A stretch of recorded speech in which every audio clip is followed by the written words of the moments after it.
പ്രിയപ്പെട്ടവരെ, നമ്മളേവരും ആകാംക്ഷാപൂർവം കാത്തിരുന്ന ലോക്സഭയിലെ ഇന്ത്യയുടെ പ്രതിപക്ഷ നേതാവ്, ഇന്ത്യയിലെ കർഷകന്റെ ശബ്ദം, പാവപ്പെട്ടവന്റെ ശബ്ദം, അടിച്ചമർത്തപ്പെട്ടവന്റെ ശബ്ദം, പ്രിയങ്കരനായ രാഹുൽ ഗാന്ധി ഈ വേദിയിലേക്ക് കടന്നു വരികയാണ്. നിറഞ്ഞ കയ്യടികളോടെ അദ്ദേഹത്തെ ഈ കർഷക സംഗമത്തിലേക്ക് ഹാർദമായി സ്വാഗതം ചെയ്യാം.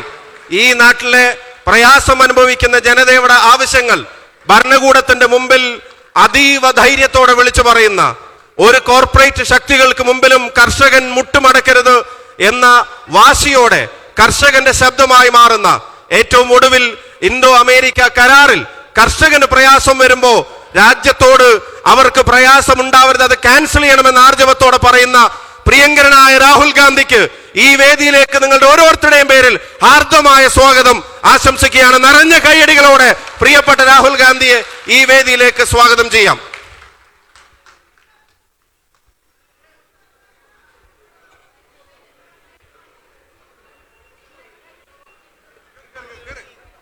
ഇവിടെ ആരും നിൽക്കാൻ പാടില്ല.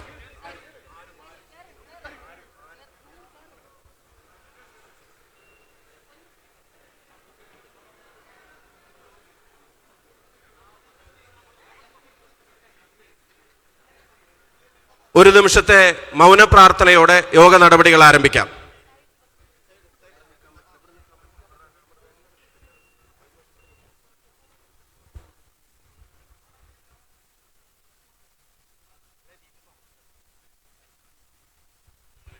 Thank you. യോഗത്തിന് സ്വാഗതവും ആമുഖവും ആശംസിക്കുന്നതിന് വേണ്ടി പ്രിയങ്കരനായ പേരാവൂരിന്റെ ജനനായകൻ, കേരളത്തിലെ കോൺഗ്രസ് പ്രസ്ഥാനത്തിന്റെ കരുത്തുറ്റ അധ്യക്ഷൻ, പ്രിയങ്കരനായ അഡ്വക്കേറ്റ് സണ്ണി ജോസഫ് MLA അവരെ ആദരപൂർവ്വം ക്ഷണിക്കുക.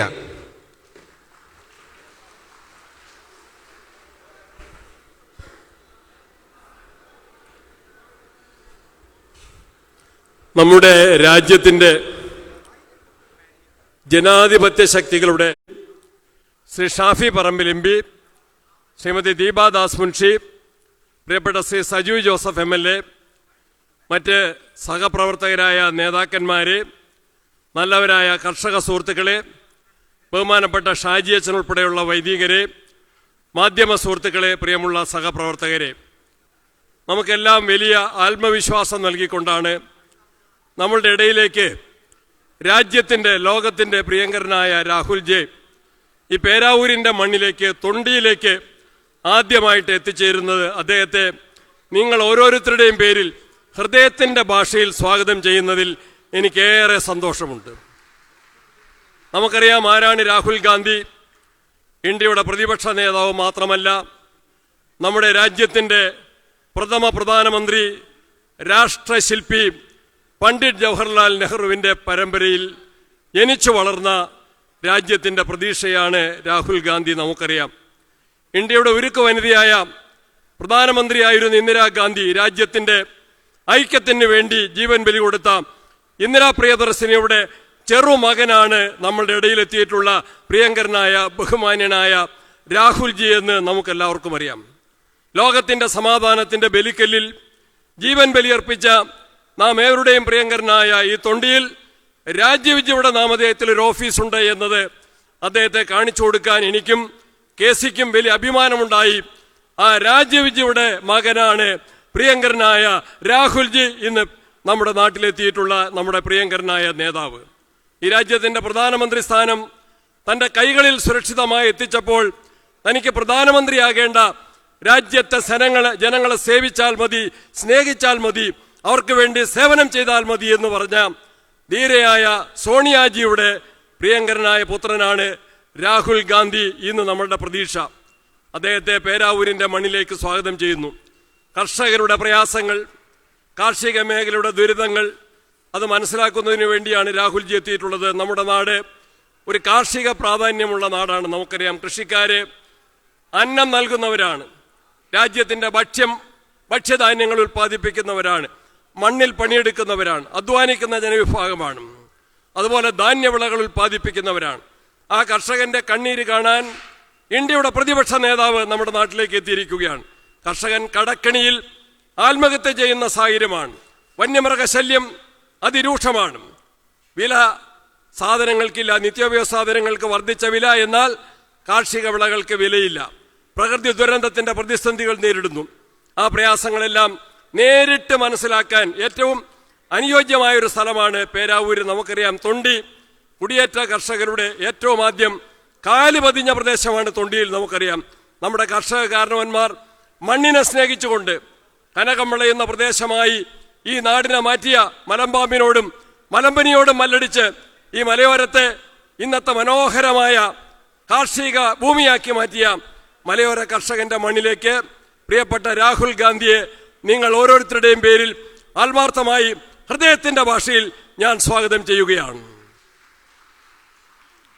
രാഹുൽജിയോടൊപ്പം നമുക്കറിയാം, ഇന്ത്യയിൽ ഒട്ടാകെ യാത്ര ചെയ്യുന്ന, അത് കാശ്മീരിലെ പ്രശ്നമുണ്ടായപ്പോഴും മണിപ്പൂരിലെ പ്രശ്നമുണ്ടായപ്പോഴും ഉത്തരേന്ത്യൻ സംസ്ഥാനങ്ങളിൽ എല്ലാ രംഗങ്ങളിലും ന്യൂനപക്ഷങ്ങൾക്കെതിരെയുള്ള പീഡനമുണ്ടായപ്പോഴെല്ലാം അവിടെ രാഹുൽജിയോടൊപ്പം ഓടിയെത്തിയ കേരളത്തിന്റെ മണ്ണിൽ നിന്ന്, കണ്ണൂരിന്റെ മണ്ണിൽ നിന്ന് ഇന്ത്യൻ രാഷ്ട്രീയത്തിലേക്ക് ഉയർന്ന പ്രിയങ്കരനായ നേതാവ് ശ്രീ KC വേണുഗോപാൽ MPയെ, ഇന്ത്യ രാജ്യത്തിന്റെ പാർലമെന്റിലെ പബ്ലിക് അക്കൗണ്ട് കമ്മിറ്റിയുടെ ചെയർമാനായ ശ്രീ KC വേണുഗോപാലിനെ ഞാൻ ഈ കാർഷിക വേദിയിലേക്ക്, ഈ കൃഷിക്കാരന്റെ മണ്ണിലേക്ക് ഹൃദയംഗമമായി സ്വാഗതം അറിയിക്കുകയാണ്. നമ്മുടെ പ്രിയങ്കരനായ K. സുധാകരൻ MP നമ്മുടെ ആവശ്യങ്ങൾക്ക് വേണ്ടി എല്ലാ കാലത്തും നിലകൊള്ളുന്ന നമ്മുടെ കരുത്തുറ്റ പാർലമെന്റ് അംഗം ശ്രീ K. സുധാകരൻ MPയെ നിങ്ങൾക്ക് ഓരോരുത്തർക്കും വേണ്ടി, അദ്ദേഹം തൊണ്ടിയിൽ നമ്മുടെ രാജീവ്ജി നാമധേയത്തിലുള്ള ഓഫീസ് ഉദ്ഘാടനം ചെയ്ത അദ്ദേഹമാണ്. അദ്ദേഹത്തെ ഞാൻ ഈ സമ്മേളന വേദിയിലേക്ക് ഹൃദയത്തിന്റെ ഭാഷയിൽ സ്വാഗതം ചെയ്യുകയാണ്. ദീപാദാസ് മുൻഷി ഇന്നൊരു മലയാളിയായി മാറിക്കഴിഞ്ഞു, നമ്മുടെ ഇടയിലുണ്ട്, എല്ലാ കാര്യത്തിലും നമ്മളെ സഹായിക്കുന്നു. ഇന്നലെയും ഇവിടെ വന്നിരുന്നു.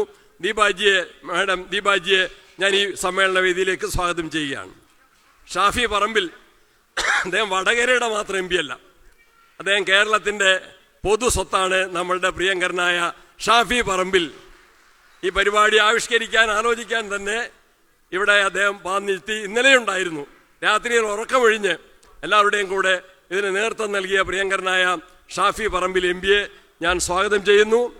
സജീവ് ജോസഫ് MLA, ഇരിക്കൂറിന്റെ MLA ആണ്. മലയോരത്തിന്റെ കാർഷിക പ്രശ്നങ്ങൾ നന്നായി പഠിച്ച് നിയമസഭയിൽ അവതരിപ്പിക്കുന്ന എൻ്റെ പ്രിയപ്പെട്ട സഹോദരൻ സജീവ് ജോസഫ് MLA ഹൃദ്യമായിട്ട് ഈ വേദിയിലേക്ക് സ്വാഗതം ചെയ്യുന്നു.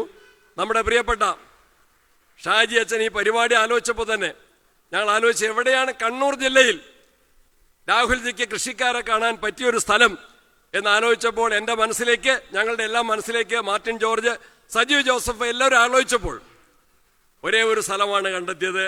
അത് തൊണ്ടിയിലെ ഈ പാരീഷ് ഹാളാണ്. അച്ഛനോട് സംഘാടകനെ പോലെ ഞങ്ങൾക്ക് എല്ലാ സഹായങ്ങളും ചെയ്ത് പിതാവിൻ്റെ പങ്കാളിത്തം കൂടി നമ്മൾ അഭ്യർത്ഥിച്ചിരുന്നു. പിതാവ് എറണാകുളത്തായതുകൊണ്ട് വരാൻ സാധിച്ചില്ല. അച്ഛന്മാർ ഒരുപാട് പേരുണ്ട്. അവരുടെ എല്ലാം പ്രതിനിധിയായി ഷാജി അച്ഛനെ ഹൃദയത്തിൻ്റെ ഭാഷയിൽ സ്വാഗതം ചെയ്യുന്നു. ഈ കർഷക സുഹൃത്തുക്കൾ, വിവിധ പ്രദേശങ്ങളിലെ കർഷക സുഹൃത്തുക്കൾ, ജനപ്രതിനിധികൾ, പൊതുപ്രവർത്തകർ, മാധ്യമ സുഹൃത്തുക്കൾ, എല്ലാവർക്കും ഒരിക്കൽ കൂടി സ്വാഗതം ആശംസിച്ചുകൊണ്ട് എൻ്റെ വാക്കുകൾ അവസാനിപ്പിക്കട്ടെ. നമസ്കാരം. പ്രിയപ്പെട്ടവരെ, ഒരുപാട് പ്രസംഗങ്ങളില്ല. നമ്മളോട് ആശംസകൾ അറിയിക്കാൻ ബഹുമാന്യനായ കണ്ണൂരിൻ്റെ ജനനായകൻ, നമ്മുടെ പ്രിയപ്പെട്ട member of parliament Shri K. Sudhakaran അവറുകളെ സ്നേഹപൂർവ്വം ക്ഷണിക്കുന്നു.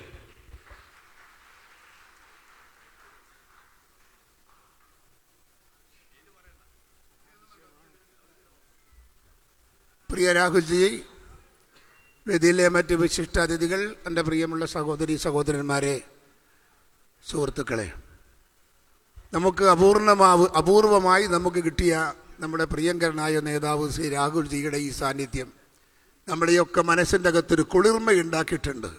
സാധാരണക്കാരായ നിങ്ങളെ, കർഷകരെ, ഈ നാടിൻ്റെ നട്ടെല്ലായ കാർഷിക രംഗത്തുള്ള ആളുകളെ മുഖാമുഖം കാണാൻ ഡൽഹിയിൽ നിന്ന് പറന്നിവിടെ എത്തിയ അദ്ദേഹത്തെ നിങ്ങൾക്ക് വേണ്ടി ഞാൻ വെൽക്കം ചെയ്യുന്നു. ആ ആത്മാർത്ഥതയുണ്ടല്ലോ, ഒരു കർഷകരോട് ഒരു നേതാവ് കാണിക്കുന്ന മനസ്സ്, ആ മനസ്സിൻ്റെ വലിമ, ആ മനസ്സിൻ്റെ മഹിമ, അതെല്ലാം നമുക്ക് ആസ്വദിക്കാൻ സാധിക്കുന്ന നമ്മുടെ മുൻപിൽ നിൽക്കുന്ന രാഹുൽജി നമ്മുടെ ഈ നാടിൻ്റെ ശബ്ദമാണ്, ഈ നാടിൻ്റെ വികാരമാണ്, ഈ നാടിൻ്റെ വിചാരമാണ്, ഈ നാടിലെ ജനങ്ങളുടെ എല്ലാമാണ് എന്ന് പറയാതിരിക്കാൻ നമുക്ക് നിർവാഹമില്ല. നമ്മുടെയൊക്കെ പ്രതീക്ഷയോടെ കാത്തിരിക്കുന്ന രാഹുൽജിയുടെ രാഷ്ട്രീയ ജീവിതത്തിൻ്റെ വളർച്ചയും ഉയർച്ചയും കാത്ത് ഞങ്ങളൊക്കെ നിൽക്കുകയാണ് ഈ നാടിൻ്റെ മാറ്റത്തിന് വേണ്ടി. അത് തുഴയാൻ സാധിക്കുന്ന ഏറ്റവും നല്ലൊരു കപ്പിത്താനായി ഞങ്ങളുടെ പ്രിയപ്പെട്ട രാഹുൽജി മാറട്ടെ, ഉയരട്ടെ, പടരട്ടെ, പന്തലിക്കട്ടെ എന്നാണ് ഞങ്ങൾക്ക് ആശീർവദിക്കാനുള്ളത്. വാക്കുകളേറെ ദീർഘിപ്പിക്കുന്നില്ല, അദ്ദേഹത്തിന് തിരക്കുണ്ട്. ഞാൻ വാക്കുകൾ ചുരുക്കുകയാണ്.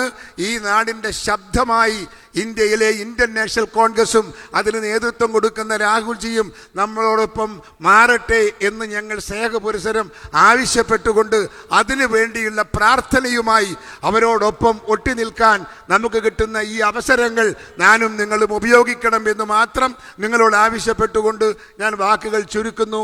2 വാക്ക് സംസാരിക്കാൻ എന്നെ വിളിച്ചതിൽ അവിവേകമാണ് എന്നെനിക്കറിയാം, എങ്കിൽ പോലും എനിക്ക് നന്ദിയുണ്ട് എന്ന് മാത്രം പറഞ്ഞുകൊണ്ട് ഞാൻ നിർത്തുന്നു. നിങ്ങൾക്ക് നമസ്കാരം. ജയ് ഹിന്ദ്. പ്രിയപ്പെട്ടവരെ, ഈ ജില്ലയിൽ കേരള വിദ്യാർത്ഥി യൂണിയന്റെ കൊടി പിടിച്ച ഒരാൾ ഇന്ന് രാജ്യത്തെ കോൺഗ്രസ് പ്രസ്ഥാനത്തിന് കരുത്താണ്. പാർലമെന്റിനകത്തും പുറത്തും രാഹുൽ ഗാന്ധി മതേതര ഇന്ത്യക്ക് വേണ്ടി നടത്തുന്ന പോരാട്ടത്തിൽ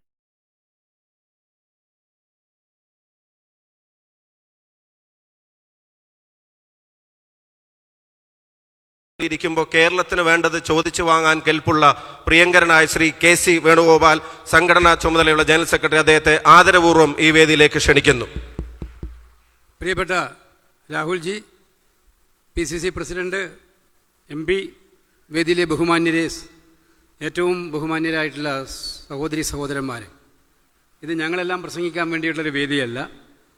നമ്മുടെ നാട്ടിലെ കർഷകർ നേരിടുന്ന യഥാർത്ഥ പ്രശ്നങ്ങളിലേക്ക് നേരിട്ട് അവരോടുമായി സംവദിക്കാൻ ലോക്സഭയിലെ പ്രതിപക്ഷ നേതാവ് ഇന്ന് ഇന്ത്യ രാജ്യത്ത് സാധാരണക്കാരൻ്റെയും പാവപ്പെട്ടവൻ്റെയും പ്രശ്നങ്ങൾ കേൾക്കാൻ തയ്യാറായിട്ടുള്ള ജനനായകനായിട്ടുള്ള ശ്രീ രാഹുൽ ഗാന്ധിയെ പ്രസംഗം കേൾക്കാനാണ്. അതുകൊണ്ട് ഞാൻ ദീർഘമായി പറയുന്നില്ല. ഈ തൊണ്ടിയിൽ ഗ്രാമം നമുക്കറിയാം, അന്താരാഷ്ട്ര പ്രസിദ്ധി ആർജിച്ച ഗ്രാമമാണ് ജിമ്മി ജോർജിലൂടെ. ഒരുപാട് മലയോര കർഷകർ മണ്ണിനോട് പടവെട്ടി മണ്ണിനെ പൊന്നാക്കുന്ന നാടാണ് ഈ നാട്. പേരാവൂരും എരിക്കൂറും നമ്മുടെ കേരളത്തിൻ്റെ കാർഷിക മേഖലയ്ക്ക് വലിയ സംഭാവന നൽകിയതിലാണ്. അതുപോലെ വേദനകളും പ്രയാസങ്ങളും നേരിടുന്നവരാണ് നിങ്ങളെല്ലാവരും. റബ്ബറിന് എനിക്ക് ഓർമ്മയുണ്ട്, 80 രൂപയായിരുന്നൊരു കാലം ഈ നാട്ടിലുണ്ടായിരുന്നു. പാവപ്പെട്ടവർ സങ്കടത്തോടെ നിന്ന കാലം. ഇപ്പോഴും ഞാൻ ഓർമ്മിക്കുന്നു, ഉമ്മൻചാണ്ടി ഗവൺമെൻറ് അന്ന് ധീരമായി 150 രൂപ താങ്ങുവിലയായി പ്രഖ്യാപിച്ചതാണ് റബ്ബർ കൃഷിക്കാർക്കെന്ന് ഏറ്റവും ആശ്വാസമായത് എന്ന് നമുക്കെല്ലാവർക്കും അറിയാം. ഇന്ന് റബ്ബറിന് അല്പം ഭേദപ്പെട്ട വിലയുണ്ട്. പക്ഷേ ആ വിലയ്ക്ക് അനുസരിച്ചുള്ള താങ്ങുവിലയല്ല ഇന്നത്തെ സർക്കാർ സ്വീകരിച്ചിരിക്കുന്നത്. കൃഷിക്കാരുടെ പ്രയാസങ്ങൾ കേന്ദ്രവും സംസ്ഥാനവും എങ്ങനെ കാണുന്നു എന്നുള്ളത് നമ്മളിപ്പോൾ കണ്ടുകൊണ്ടിരിക്കുകയാണ്. നിങ്ങളെല്ലാവരും അത് ഇവിടെ സൂചിപ്പിക്കും, രാഹുൽജി പറയുമെന്നുള്ളതുകൊണ്ട് ഞാൻ പറയുന്നില്ല. ഒരു കാര്യം മാത്രം, കൃഷിക്കാരൻ്റെ കൂടെ നിൽക്കാതെ ഈ നാടിനെ രക്ഷപ്പെടുത്താനാകില്ല എന്ന ഏറ്റവും നന്നായി തിരിച്ചറിയുന്ന പാർട്ടിയാണ് ഇന്ത്യൻ നാഷണൽ കോൺഗ്രസ് എന്ന കാര്യം, ഏറ്റവും തിരിച്ചറിയുന്ന നേതാവാണ് ശ്രീ രാഹുൽ ഗാന്ധി എന്ന കാര്യം മാത്രം ഇവിടെ സൂചിപ്പിച്ചുകൊണ്ട് എൻ്റെ വാക്കുകൾ അവസാനിപ്പിക്കുന്നു. നമസ്കാരം.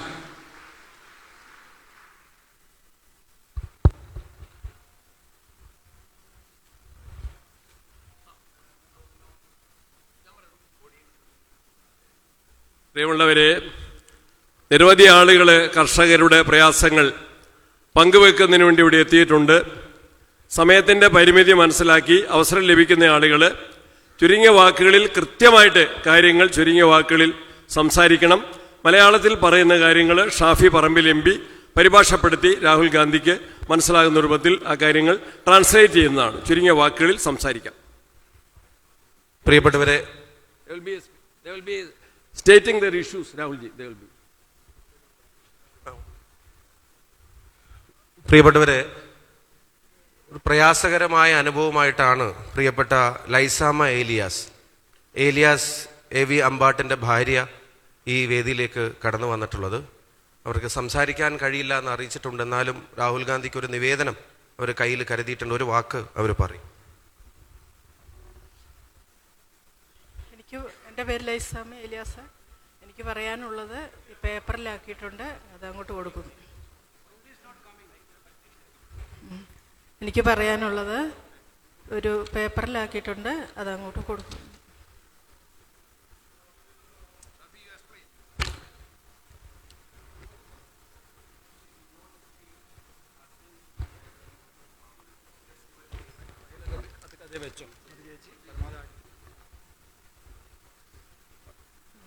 ആ വീട്ടമ്മയുടെ പ്രിയ ഭർത്താവ് കാർഷിക കടബാധ്യത കൊണ്ട് ആഴ്ചകൾക്ക് മുൻപ് ജീവിതം അവസാനിപ്പിച്ച ദൗർഭാഗ്യകരമായ സംഭവം വിവരിക്കാൻ അവർക്ക് വാക്കുകളില്ല. അവരത് എഴുതി രാഹുൽജിക്ക് നൽകിയിട്ടുണ്ട്.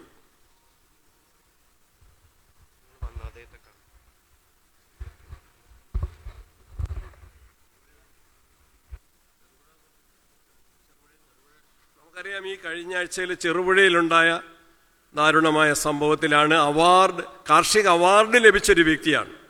അവാർഡ് ലഭിച്ചിട്ടും അദ്ദേഹത്തിൻ്റെ ആനുകൂല്യങ്ങൾ ലഭിച്ചിരുന്നില്ല. സബ്സിഡിയും മറ്റ് ആനുകൂല്യങ്ങളും കിട്ടിയില്ല. കടബാധ്യതകൾ മൂലം അദ്ദേഹം ജീവിതം അവസാനിപ്പിക്കുന്ന ദൗർഭാഗ്യകരമായ അനുഭവം നമ്മൾ ഓർമ്മിക്കുന്നു. ആ വേദനയാണ് രാഹുൽജിയെ ആ വീട്ടമ്മ അറിയിക്കുന്നത്.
പ്രിയപ്പെട്ടവരെ, പച്ചക്കറി ഉൾപ്പെടെയുള്ള വിവിധ കൃഷികൾ നടത്തിയിരുന്ന അദ്ദേഹത്തിൻ്റെ ഭർത്താവിന് നിങ്ങൾക്ക് അറിയാവുന്ന പോലെ when they started cultivating banana, the price was 55 rupees per kilo. By the time it was ripe, the price fell down to just 23 rupees. It fell down to just 23 rupees. By a single crop, he was facing lakhs of debt. He was in a debt trap. He could not live it up. He suicide using pesticides. That is a sad story. ഒരു കർഷകന്റെ വേദനയാണ് ഇവിടെ. Yes. അടുത്തതായി രഞ്ജിനി രതീഷ്, ഒരു സ്കൂളിൽ പഠിക്കുന്ന ഒരു കുട്ടിയാണ്. അവരുടെ ഒരു വേദന രാഹുൽജിയോട് പറയും. എൻ്റെ പേര് രഞ്ജിനി. ഞാൻ ആർലഫാം 13 ബ്ലോക്കിൽ നിന്നാണ് വരുന്നത്. കഴിഞ്ഞ 2025 7-ാം തീയതി ഞങ്ങളെല്ലാവരും കൂടി പുഴയിൽ പോയ സമയത്ത് കാട്ടാൻ ഓടിച്ചു. അങ്ങനെ കാട്ടാനയുടെ അടിയിൽ പെട്ടുപോയി. അങ്ങനെ വെള്ളത്തിൽ കിടന്നിട്ട് അങ്ങോട്ടും ഇങ്ങോട്ടും ചവിട്ടി എന്നെ തുമ്പിക്കൈ കിട്ട് കാലിനിട്ടടിച്ചു. അവിടുന്ന് ഫോറസ്റ്റുകാരൊക്കെ വന്നിട്ട് ഞങ്ങളെ ആശുപത്രി കൊണ്ടുപോയി. പിന്നെ കണ്ണൂർ 5 ദിവസം അഡ്മിറ്റൊക്കെ ആയിരുന്നു. അവിടുന്ന് പിന്നെ ഡിസ്ചാർജായി വീട്ടിൽ വന്നു. എന്നിട്ടും കുറഞ്ഞിട്ടൊന്നും ഇല്ലായിരുന്നു. അവർ പറഞ്ഞു കുഴപ്പമൊന്നും ഇല്ല എന്നൊക്കെ പറഞ്ഞു. ഫോറസ്റ്റുകാർ പറഞ്ഞു അത് വലിയ പ്രശ്നമൊന്നും ഇല്ല എന്നൊക്കെ പറഞ്ഞു. പിന്നെ എന്നിട്ടും ഈ ഒരു വർഷകാലം പിന്നെ വേദനയൊക്കെ ഉണ്ടായിരുന്നു. ഹോസ്പിറ്റലൊക്കെ പോയി, MRI എടുത്തു. അതിനും കുറേ കാശൊക്കെ പോയി. പിന്നെ ഞങ്ങൾക്ക് കാട്ടാനയുടെ ശല്യം അതിഭയങ്കര ബുദ്ധിമുട്ടാണ്. ഇപ്പോൾ സ്കൂളിൽ പോകാൻ പോലും പറ്റാത്ത അവസ്ഥയാണ്. പുറത്തിറങ്ങാനൊന്നും പറ്റുന്നില്ല. ഇതിൻ്റെ നമുക്ക് സാമ്പത്തികമായിട്ടുള്ള സഹായമൊന്നും ഫോറസ്റ്റുകാരുടെ ഭാഗത്തുനിന്ന് ഗവൺമെൻറ്റിൻ്റെ ഭാഗത്തുനിന്ന് ഉണ്ടായിട്ടില്ല. അവർ ചോദിച്ചപ്പോൾ പറഞ്ഞത് ഞങ്ങൾക്ക് അതിനെക്കുറിച്ച് അറിവൊന്നും ഇല്ലായിരുന്നു. അവർ പറഞ്ഞത് അതിൻ്റെ ആവശ്യമൊന്നും ഇല്ല, കൊടുക്കണ്ട, അത് കിട്ടുമൊന്നുമില്ല, വെറുതെ അതിൻ്റെ പുറകെ നടക്കണ്ട എന്നൊക്കെ അവർ പറഞ്ഞ് ഒഴിഞ്ഞു മാറി. പത്രവാർത്തയിൽ പോലും അവർ കള്ളം പറഞ്ഞു ആന ഓടിച്ച് വീണിട്ട് പരിക്ക് പറ്റിയതാണെന്ന്. പക്ഷെ അന്ന് ആനയുടെ അടിയിൽ പെട്ട് തുമ്പിക്കൈ വെച്ച് വലത് കാലിനിട്ട് അടിച്ചിരുന്നു. അതിന് എന്നിട്ട് നഷ്ടപരിഹാരമൊന്നും അവർ തന്നിട്ടില്ല. അതിൻ്റെയൊക്കെ പ്രയാസം ഇപ്പം അനുഭവിക്കുന്നുണ്ട്. Sir, she is Ranjini Radish, a school-going student. She was attacked by an elephant near her home. She was attacked by the trunk. She fell down into water. The elephant tried to trample her in that water. Luckily, she escaped. She was injured and she was taken to hospital. But the authorities told her that this is nothing serious and asked her to went back, ask her to go back. But she has not received any kind of help from the government system. Till now, she is undergoing treatment. Even recently, she had some injury on her right leg. It was right leg. Yeah, she was attacked by the trunk and elephant, and she was even tried to trampled, but luckily she escaped. Her parents were watching. In front of her parents, this happened.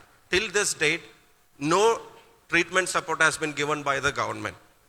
അടുത്തത് സംസാരിക്കുന്നത് ഇൻഫാമിൻ്റെ. Sir, next is Indian farmers movement general secretary father Joseph Kavanazhiyil. കാർഷിക മേഖലയിലെ പ്രശ്നങ്ങൾ ബഹുമാനപ്പെട്ട രാഹുൽ ഗാന്ധിയുടെ മുമ്പിൽ പ്രിയപ്പെട്ട അച്ഛൻ നമുക്കെല്ലാവർക്കും വേണ്ടി ഇവിടെ അവതരിപ്പിക്കുന്നതായിരിക്കും.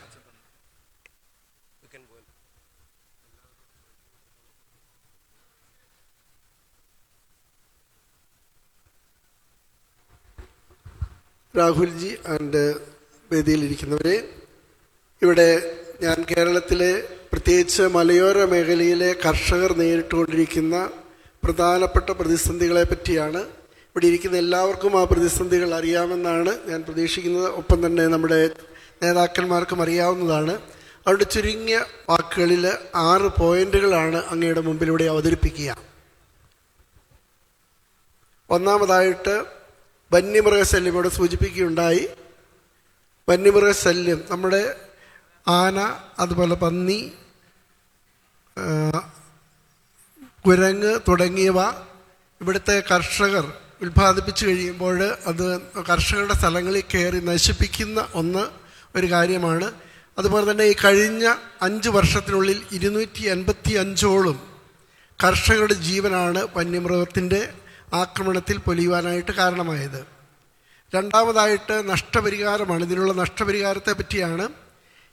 ഇന്ന് ഈ വന്യമൃഗശല്യം മൂലം നശിക്കുന്ന വിളകൾക്ക് നഷ്ടപരിഹാരമായിട്ട് തുച്ഛമായ വിലകൾ മാത്രമാണ്. ഉദാഹരണത്തിന് കായ്ച്ച തെങ്ങിന് 770 രൂപ മാത്രമാണ് ലഭിച്ചുകൊണ്ടിരിക്കുന്നത്. യഥാർത്ഥമായിട്ടുള്ള ചെലവ് അതല്ല. മൂന്നാമതായിട്ടുള്ള ഒരു കാര്യം വിലത്തകർച്ച എന്നുള്ളതാണ്. റബ്ബർ, കശുവണ്ടി, തേങ്ങ, പാല് തുടങ്ങിയവ ഉൽപ്പാദിപ്പിക്കുന്നുണ്ടെങ്കിലും അതിനൊരു MSP പ്രഖ്യാപിക്കാറില്ല. ഇപ്പോഴിവിടെ സൂചിപ്പിച്ചു, നമ്മുടെ സ്വാഗതത്തിൽ 150 രൂപ വില സ്ഥിരത പ്രഖ്യാപിച്ചെങ്കിലും ഇന്ന് അത് ഓരോ പ്രാവശ്യവും കയറി ഇറങ്ങിക്കൊണ്ടിരിക്കുകയാണ്.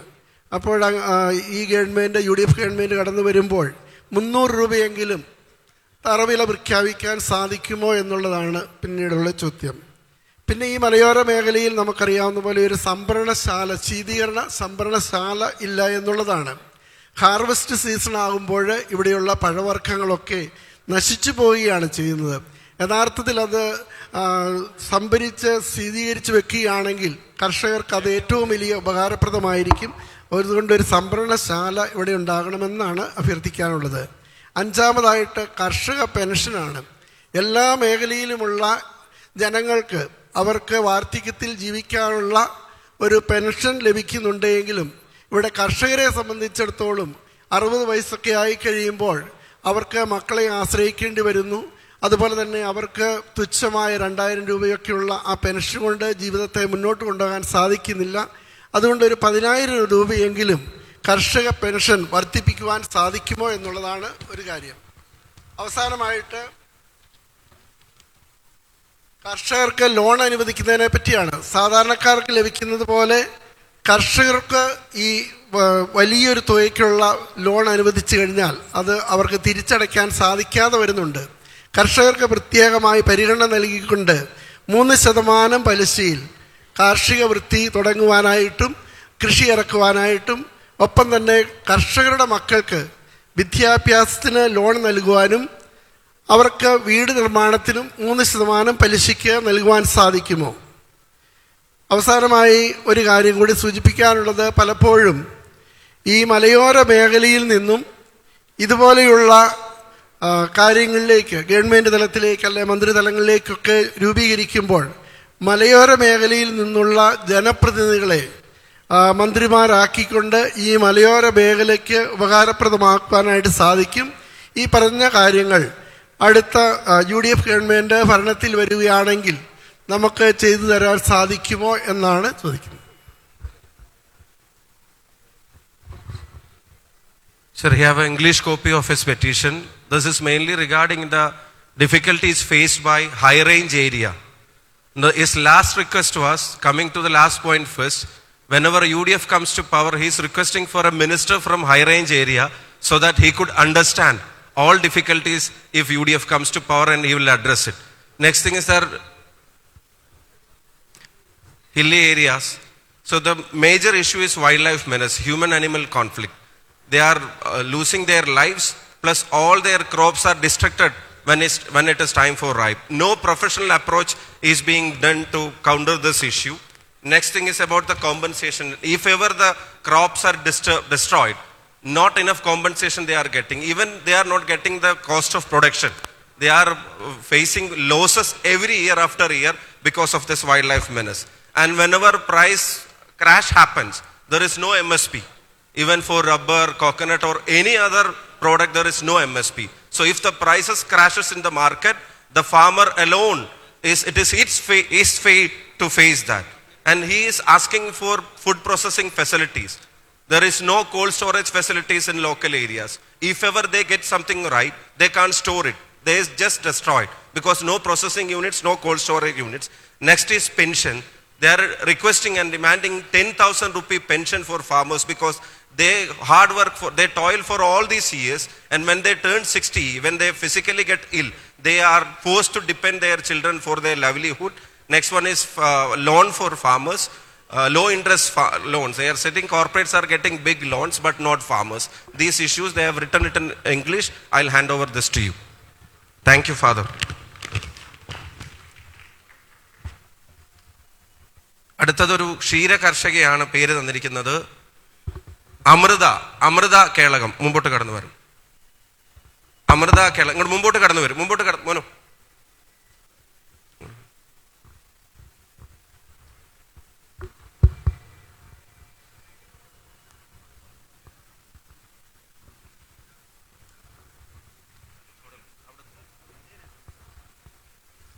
നമസ്കാരം Rahul ji. I am Amrita from Kelakam. ഞാൻ ക്ഷീരകർഷകരുടെ പ്രശ്നങ്ങൾ പറയാനായിട്ടാണ് വന്നിരിക്കുന്നത്. ക്ഷീരകർഷകർ നേരിടുന്ന പ്രധാനമായ ഒരു പ്രശ്നമാണ് തൊഴിലുറപ്പ് പദ്ധതിയിൽ നമ്മളെ ഉൾപ്പെടുത്തുക എന്നുള്ളത്. തൊഴിലുറപ്പ് പദ്ധതി ഉണ്ടെങ്കിൽ നമുക്ക് അത്യാവശ്യം നമ്മൾ പണിയെടുക്കുന്ന ഇതിനുള്ള വേതനം ലഭിക്കുന്നില്ല എന്നുള്ളത് വളരെ സത്യമാണ്. എന്നാൽ ഇതിൻ്റെയും കൂടി ഒരു വേതനം കിട്ടുമ്പോൾ ഒരു രീതിയിലെങ്കിൽ മറ്റൊരു രീതിയിൽ നമ്മളിത് ഒരു ഇതിൽ വക ഒളിക്കും എന്നുള്ളത് ഉറപ്പാണ്. അതുപോലെ തന്നെ നമ്മൾ വളർത്തുന്ന ഓരോ പശുവിനും ഓരോ കർഷകനും ഒരു ഇൻഷുറൻസ് പദ്ധതി ഉറപ്പാക്കുക.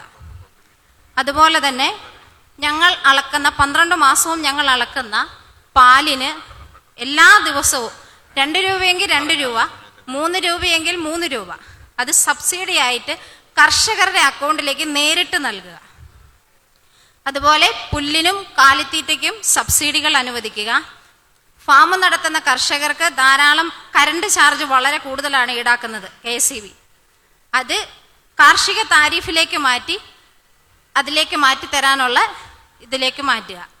അതുപോലെ തന്നെ ഞങ്ങൾ വളർത്തുന്ന പശുക്കൾക്ക് അസുഖം വരുന്നത് വളരെ നല്ല സാംക്രമിക അസുഖങ്ങളാണ് വരുന്നത്.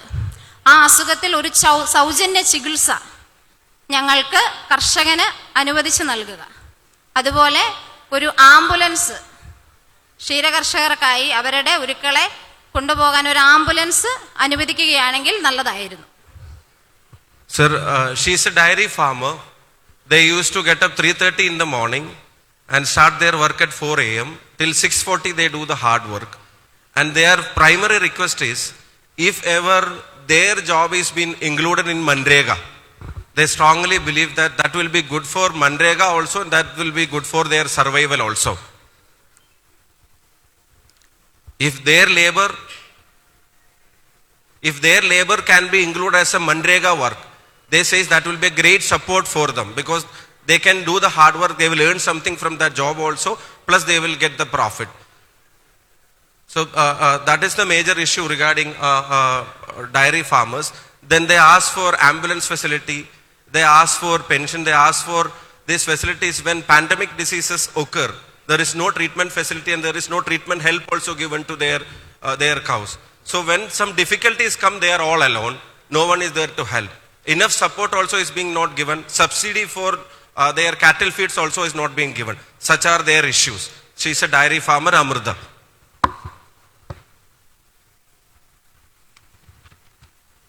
Nelkarshagan, Sri Kunyabdullah.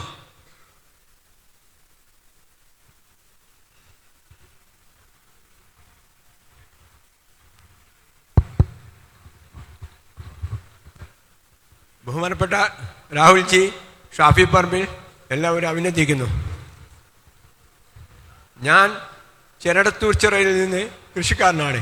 എനിക്ക് മുമ്പ്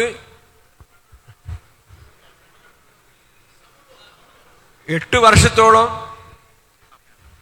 8 ഏക്കറോളം എനിക്ക് കൃഷി ഉണ്ടായിരുന്നു. ഞാൻ 36 വർഷം ഗൾഫിൽ ജീവിതം കഴിഞ്ഞ് ഇപ്പോൾ കൃഷിയിൽ തന്നെയാണ് ഉള്ളത്. ഇന്ന് രാവിലെ ഞാൻ കൃഷിയിൽ നിന്ന് ഇങ്ങനെ കളപറിക്കുമ്പോൾ എന്നെ വന്ന് വിളിച്ചു, ഷാഫി പറമ്പിൽ വിളിക്കുന്നുണ്ട്, ഉടനെ പോകണമെന്ന് പറഞ്ഞ്. അങ്ങനെ ഞാൻ അവിടെ നിന്നാണ് വരുന്നത്. അപ്പോൾ ഇപ്പം ഞങ്ങൾ ബുദ്ധിമുട്ടെന്ന് വെച്ചാൽ നെല്ല് കൊടുത്താൽ പൈസ കിട്ടുന്നില്ല. പൈസ കിട്ടണമെങ്കിൽ 8-9 മാസം കഴിഞ്ഞ ഞങ്ങൾക്ക് ഡിസംബറിലാണ് പൈസ കിട്ടിയത്. മാർച്ചിൽ നെല്ല് കൊടുത്ത് ഡിസംബറിലാണ് പൈസ കിട്ടുന്നത്. അതും സബ്സിഡി ആയിട്ടല്ല കിട്ടുന്നത്, അത് ബാങ്ക് ലോണായിട്ടാണ് കിട്ടുന്നത്. കേരള ബാങ്കിൽ ലോൺ എടുത്തിട്ടാണ് ഞങ്ങൾക്ക് തന്നത്. ഞങ്ങൾക്ക് നേരിട്ട് പൈസ കിട്ടുന്നില്ല, ബാങ്കിലാണ് വരുന്നത്. രണ്ടാമത്തെ പ്രശ്നം എന്ന് വെച്ചാൽ വിചാരിച്ച യന്ത്രങ്ങളില്ല, മോട്ടർ കിട്ടുന്നില്ല. സബ്സിഡി ആയിട്ട് പണ്ട് മോട്ടറൊക്കെ കിട്ടിയിരുന്നു, ഇപ്പം മോട്ടറുകൾ കിട്ടുന്നില്ല. പിന്നെ മരുന്നടിക്കാൻ മിഷ്യൻ കിട്ടുന്നില്ല, പമ്പ് സെറ്റില്ല. ഇങ്ങനത്തെ പ്രശ്നങ്ങളാണ്. ഉയ്ത്ത് മിഷ്യനില്ല. ഒരു ഉയ്ത്ത് മിഷ്യൻ ഉണ്ട്, അത് എല്ലാ ദിവസവും കിട്ടിയെന്ന് വരില്ല. ഉയ്ത്ത് മിഷ്യനില്ല. ഈ സാമഗ്രികളൊന്നും കൃഷിക്ക് വേണ്ടി കിട്ടുന്നില്ല. പിന്നെയുള്ള പ്രശ്നം എന്ന് വെച്ചാൽ ഞങ്ങളുടെ വെള്ളം കൊടുക്കാനുള്ള സംവിധാനമില്ല. ഈ ഉള്ള വെള്ളം പുഴയിലേക്ക് അടിച്ച് വറ്റിക്കുക ചെയ്യുന്നത്. ആ വെള്ളം പിന്നെ ഇങ്ങോട്ട് കൊടുക്കാനാകുന്നില്ല. കനാല് വഴി വെള്ളം വരുന്നില്ല. ഇതുവരെ കനാലിൽ വെള്ളം എത്തിയിട്ടില്ല. കൃഷി ഉണങ്ങിക്കൊണ്ടിരിക്കുകയാണ്. മെനഞ്ഞാൽ ഒരു ആശ്വാസമായി ചെറിയൊരു മഴ കിട്ടിയുണ്ട്, ഒരു ആശ്വാസമായി. അതല്ലെങ്കിൽ ഞങ്ങൾ കൃഷി ഉണങ്ങിയതാണ്. വെള്ളം കൊടുക്കാനുള്ള സംവിധാനം എത്തുന്നില്ല. ഇതുവരെ ആയിട്ടും കനാലിൽ വെള്ളം വന്നിട്ടില്ല. കനാൽ വലിയ കനാൽ അവിടെ ഉണ്ട്, പക്ഷെ വെള്ളം എത്തുന്നില്ല. ആ സംവിധാനം ഒന്നുകൂടി പറയണം. പിന്നെ ഞങ്ങളൊക്കെ Sir, I'll make it short. He is a paddy farmer.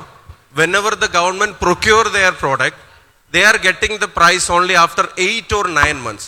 And that also is given as a loan from the banks. If the government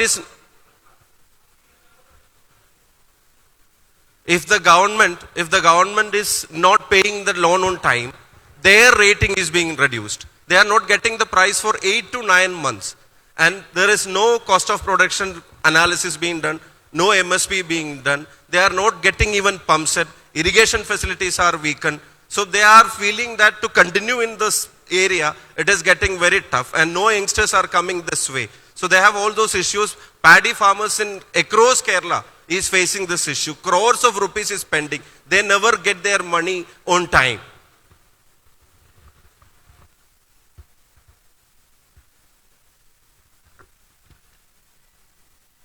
Bijanith Ayyagunnu.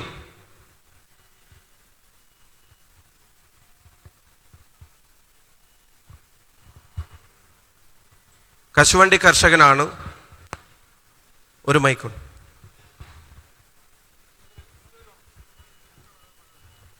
നമുക്ക് സമയം വളരെ അതിക്രമിച്ചിരിക്കുകയാണ്.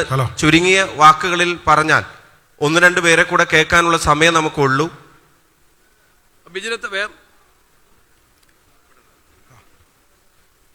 ഞാൻ കച്ചേരിക്കടവിൽ കശുമാവ് കൃഷി ചെയ്യുന്ന ഒരു 10 ഏക്കർ സ്ഥലത്തോളം കശുമാവ് കൃഷി ചെയ്യുന്ന കർഷകനാണ്.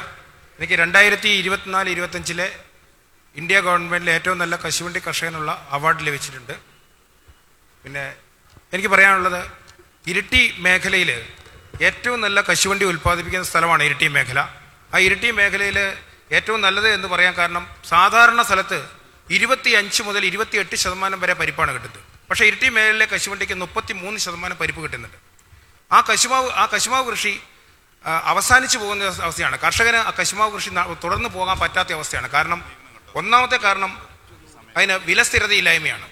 ഇപ്പോൾ കിട്ടുന്ന വില 160 രൂപ ഇന്ന് വില കിട്ടുന്നുണ്ടെങ്കിൽ കശുവണ്ടിയുടെ ഏറ്റവും നല്ല സീസൺ ആകുമ്പോഴത്തേക്കും 60 രൂപ വിലയിലേക്ക് താന്നു പോകും. അപ്പോൾ ശരാശരി വില കുറവ് വരുന്നു. ഈ വിലയിൽ ഒരു കിലോ കശുവണ്ടി ഉൽപ്പാദിപ്പിക്കുന്നതിന് 80 മുതൽ 105 രൂപ വരെ ചെലവ് വരുന്നുണ്ട്. അപ്പോൾ അത്രയും ചെലവ് വരുന്ന കശുവണ്ടി കൃഷി മുമ്പോട്ടേക്ക് പോകാൻ പറ്റുന്നില്ല. അപ്പം ഞങ്ങൾക്ക് ആവശ്യമുള്ളത് എന്താ പറയുന്നത്, കൃഷിക്ക് ആവശ്യമായ വളവും പിന്നെ തൈകൾ, വളം, മരുന്ന് ഇത് ലഭ്യമാക്കാനുള്ള അവസ്ഥ ഉണ്ടാവുകയാണെങ്കിൽ കശുവണ്ടി കൃഷി മുമ്പോട്ടേക്ക് പോകാൻ പറ്റും. ഞാൻ പറഞ്ഞു, പിന്നെ ആൽക്കഹോൾ ഞാൻ പറഞ്ഞു കൊടുത്തു. പിന്നെ എഴുതി കൊടുക്കാം. ഞാൻ പറഞ്ഞു, ട്രാൻസ്ലേറ്റ് ചെയ്തു കശുവണ്ടി. They would like to introduce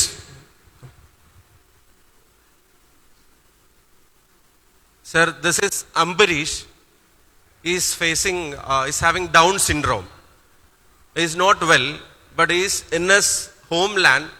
He is cultivating vegetables, and he is awarded as the best student farmer in his panchayat.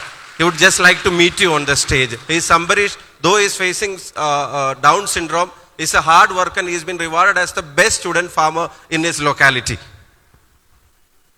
Amma.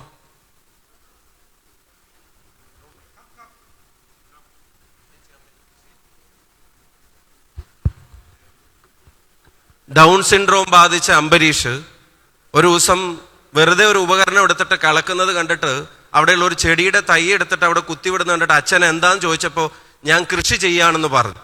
ആ അച്ഛനും അമ്മയും അംബരീഷിനെ സഹായിച്ച് അവിടെ അവരെ വേണ്ട ഉപകരണങ്ങൾ ഒരുക്കി കൊടുത്ത് കാര്യങ്ങൾ പറഞ്ഞു കൊടുത്ത് ഇപ്പൊ പേരാവൂർ പഞ്ചായത്തിലെ കഴിഞ്ഞ വർഷത്തെ ഏറ്റവും മികച്ച കുട്ടി കർഷകനായിട്ടുള്ള അവാർഡ് അംബരീഷ് വാങ്ങുകയാണ്. അപ്പോൾ കാർഷിക മേഖലയിലേക്ക് കടന്നു വരാൻ ഒരുപാട് പ്രയാസമുള്ള സ്ഥലത്ത് വലിയൊരു പ്രചോദനമായിട്ടാണ് അംബരീഷിനെ പോലുള്ള ആളുകൾ നിൽക്കുന്നത്.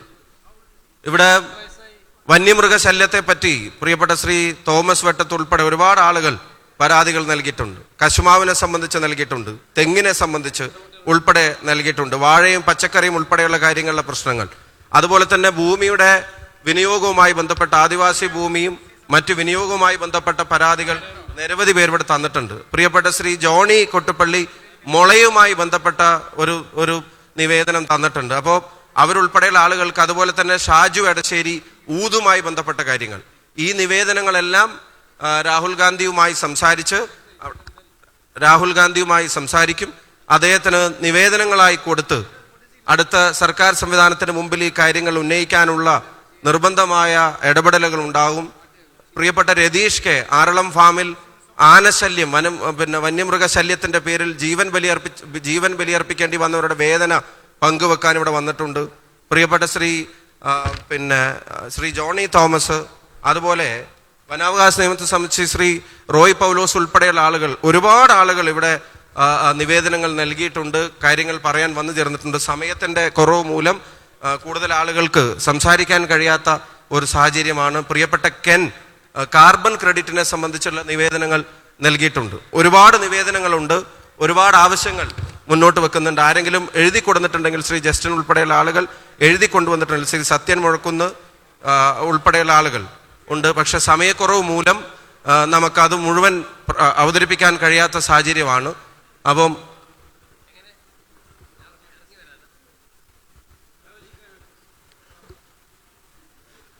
Rahulji, there is a gift for you.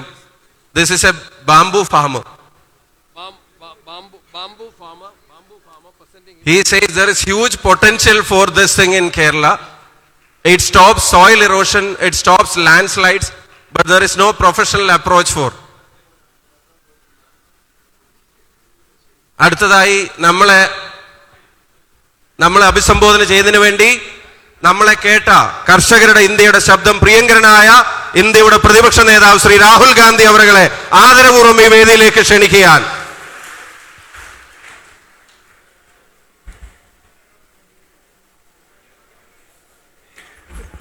Deepa Das Munshi ji, KC Venugopal ji, Sunny Joseph ji, Sudhakaran ji, Shafi Parambil ji, Martin George ji, वीए Narayanan ji,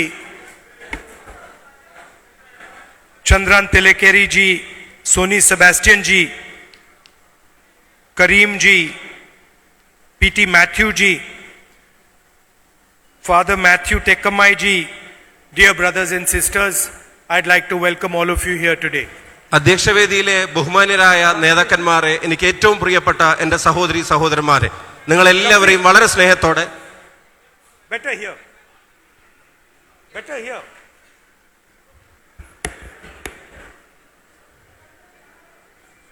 This, I'm telling him to do it, you translate. I'm telling him to do it from here because translation is a dangerous job. I have a better voice down by. അധ്യക്ഷവേദിയിലെ ബഹുമാന്യരായ നേതാക്കന്മാരെ, എനിക്ക് ഏറ്റവും പ്രിയപ്പെട്ട എൻ്റെ സഹോദരി സഹോദരന്മാരെ, വളരെ സ്നേഹത്തോടെ ഒരിക്കൽ കൂടി നിങ്ങൾ ഓരോരുത്തരെയും ഞാൻ ഈ വേദിയിലേക്ക് ഹാർദമായ സ്വാഗതം ആശംസിക്കുകയാണ്. People think translation is easy. Translation is not easy. പരിഭാഷ എളുപ്പമാണെന്ന് തോന്നുമെങ്കിലും അത് വിചാരിച്ചത്ര എളുപ്പമല്ല എന്നും കൂടെ ഞാൻ പറയാൻ ആഗ്രഹിക്കുന്നു. You know, whenever I listen to our farmers,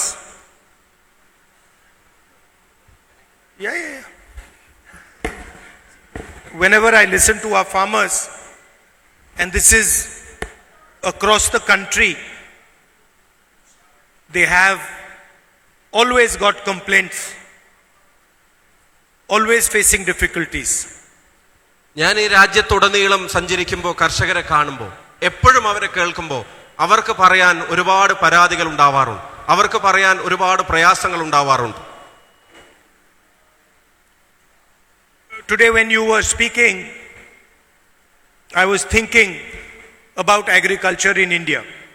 നിങ്ങൾ ഇന്ന് എന്നോട് സംസാരിക്കുമ്പോൾ അത് കേട്ടുകൊണ്ടിരിക്കുമ്പോൾ ഇന്ത്യയിലെ കാർഷിക മേഖലയുടെ അവസ്ഥയെ സംബന്ധിച്ച് ഞാൻ ചിന്തിക്കുകയായിരുന്നു.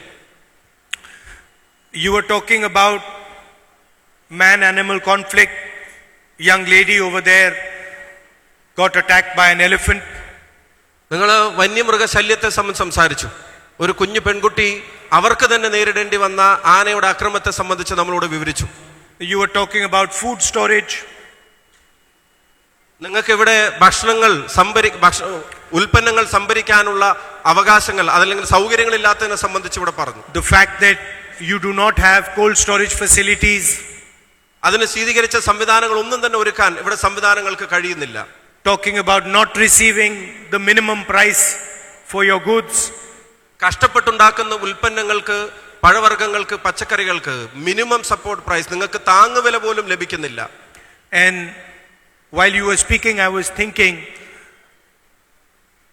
thinking about this building. ഞാൻ നിങ്ങൾ സംസാരിച്ചു കൊണ്ടിരിക്കുമ്പോൾ ഞാൻ ആലോചിക്കുകയായിരുന്നു, കെട്ടിടത്തെ സംബന്ധിച്ച് പോലും ഞാൻ ആലോചിക്കുകയായിരുന്നു. And I was thinking that it would be impossible for this building to be built without building a foundation, without having a strong foundation. നമ്മൾ ഒരുമിച്ചിരിക്കുന്ന ഈ കെട്ടിടത്തെ സംബന്ധിച്ച് ചിന്തിക്കുമ്പോൾ ഇതിങ്ങനെ മനോഹരമായ ഒരു കെട്ടിടമായി മാറണമെങ്കിൽ അതിന് ശക്തമായ അടിത്തറ വേണം. അതിശക്തമായ അടിത്തറയില്ലാതെ ഇതൊരിക്കലും ഇതുപോലത്തെ ഒരു കെട്ടിടമായി മാറുമായിരുന്നില്ല. We are able to sit here today and have this conversation. There is a roof in this building, there are pillars in this building, there are walls in this building, but without a foundation it would be impossible for anything to be constructed. നമ്മൾ ഒരുമിച്ചിരിക്കുന്ന ഇടത്തിന് മേൽക്കൂരയുണ്ട്, അതിന് ചുമരുകളുണ്ട്, അതിന് തൂണുകളുണ്ട്, അതിന് വാതിലുകളുണ്ട്, ജനലുകളുണ്ട്. പക്ഷെ അതെല്ലാം ഉണ്ടാവണമെങ്കിലും അതിശക്തമായ ഒരു അടിത്തറയില്ലാതെ ഇതൊന്നും ഇവിടെ കെട്ടിപ്പൊക്കപ്പെടുമായിരുന്നില്ല. And if somebody went to the architect who was building this building and said, build the building without a foundation, the architect would look at him and say, you're a fool. ഇതുണ്ടാക്കിയ എഞ്ചിനീയറുടെ അടുക്കൽ ചെന്ന് ഈ കെട്ടിടം ഇതിനൊരു അടിത്തറയില്ലാതെ, foundation ഇല്ലാതെ കെട്ടിപ്പൊക്കാൻ പറ്റുമെന്ന് ചോദിച്ചാൽ എന്ത് വിഡ്ഢിത്തമാണ് നിങ്ങൾ പറയുന്നത് എന്ന് അദ്ദേഹം നമ്മളോട് പറയുമായിരുന്നു. And it's not a complicated thing, it's a simple thing. അത് വളരെ മനസ്സിലാക്കാൻ പ്രയാസകരമായ ഒന്നല്ല, വളരെ സിമ്പിളായി നമുക്ക് മനസ്സിലാക്കാവുന്ന ഒന്നാണ്. And just like this building needs a foundation, countries need foundations. ഈ കെട്ടിടത്തിന് എങ്ങനെയാണോ ശക്തമായ ഒരു അടിത്തറ വേണ്ടത്, അതുപോലെ തന്നെ രാജ്യത്തിനും അതിശക്തമായ ഒരു അടിത്തറ വേണം എന്നുള്ളത് നിങ്ങൾക്ക് എല്ലാവർക്കും അറിയാം. Country is not built in the air. Country is not built in the air. വായുവിലല്ല ഈ രാജ്യം നിർമ്മിക്കപ്പെടുന്നത് എന്നുള്ളത് ഈ നാടിനറിയാം. A roof cannot be built without walls. മേൽക്കൂര ചുമരില്ലാതെ നിലനിൽക്കുന്ന ഒന്നല്ല. Walls cannot be built without the foundation. ആ ചുമരുകൾക്ക് അടിത്തറയായി ഫൗണ്ടേഷൻ ഇല്ലെങ്കിൽ അതിനും നിലനിൽക്കാൻ കഴിയില്ല. And yet, the simple fact that our farmers and agriculture is the foundation of India is not understood. വളരെ ലളിതമായി ഞാൻ പറയാൻ ആഗ്രഹിക്കുന്നു. ഈ പറഞ്ഞതുപോലെ ഇന്ത്യ രാജ്യത്തിന്റെ അടിത്തറ എന്ന് പറയുന്നത്, അടിത്തറയുടെ കരുത്തെന്ന് പറയുന്നത് ഇന്ത്യയുടെ കർഷകനാണ് എന്ന് പറയാൻ ഞാൻ ആഗ്രഹിക്കുന്നു. Long lectures are given about IT, about everything else. But nobody says that nothing can be built in India without a foundation, and the foundation is the Indian farmer. വികസനത്തിന്റെ ഏത് വാതായനങ്ങൾ തുറന്നു കാണണമെന്ന് ആഗ്രഹിച്ചാലും, ഇന്ത്യയിൽ എന്തെല്ലാം നിർമ്മിക്കണമെന്ന് നമ്മൾ ആഗ്രഹിച്ചാലും അതൊരടിത്തറയില്ലാതെ നടക്കില്ല. അതിനൊരടിത്തറയുണ്ടെങ്കിൽ ഞാൻ ഉറച്ചു വിശ്വസിക്കുന്നു അത് ഇന്ത്യയുടെ കർഷകരാണ് എന്നുള്ളത് ഞാൻ ഉറച്ചു വിശ്വസിക്കുന്നു. And it is not just that the farmer is the foundation. It is that if you do not respect your foundation, you can never build anything. ഈ രാജ്യത്തിന്റെ അടിത്തറ കർഷകരാണ് എന്ന് പറഞ്ഞു വെക്കൽ മാത്രമല്ല, അത് പറയുമ്പോൾ തന്നെ ഞാൻ ഒരു കാര്യം കൂടെ ചേർത്ത് വായിക്കാൻ ആഗ്രഹിക്കുന്നു. ആ കർഷകരെ ആദരിക്കാൻ ഈ രാജ്യം പഠിച്ചിട്ടില്ലെങ്കിൽ, ആ കർഷകരെ ഈ രാജ്യം ആദരിച്ചിട്ടില്ലെങ്കിൽ പിന്നെ കെട്ടിപ്പൊക്കിയതൊന്നിനും നിലനിൽപ്പുണ്ടായിരിക്കില്ല എന്നുകൂടെ ഓർമ്മപ്പെടുത്താൻ ഞാൻ ആഗ്രഹിക്കുന്നു.